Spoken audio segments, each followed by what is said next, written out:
సనాతన ధర్మం సాంప్రదాయం, హిందూ ధర్మం సంస్కృతిని, ఆ యొక్క భగవంతుని యొక్క పై ఉన్నటువంటి నమ్మకాన్ని వీళ్ళు చెడగొడుతున్నారు అని చెప్పేసి మేము కొంత తెలియజేస్తున్నాను. ఎంత వర్ణాతీతంగా, ఎంత ఘోరాతి ఘోరంగా ఆయన ఎంతో ప్రతిష్ట గలవాడు, ఎంతో మహిమ గలవాడు.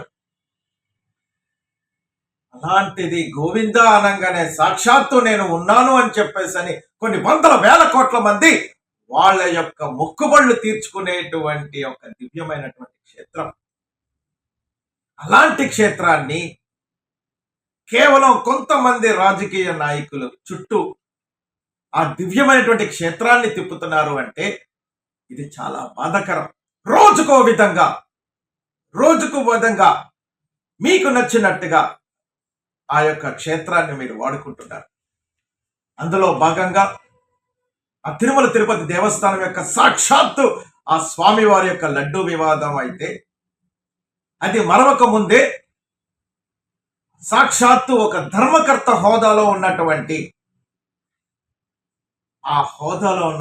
యొక్క వ్యక్తిగత వీడియో బయటికి రావడం అనేది చాలా బాధాకరం. అయ్యా, నేను ఒక మాట చెప్తున్నా, ఒక దేవస్థానంలో ఒక ధర్మకర్త అనే ఒక పదవి మనకి వచ్చింది అంటే అది పదవి కాదు సార్, మీరు అది గుర్తుంచుకోవాలా, అది బాధ్యత.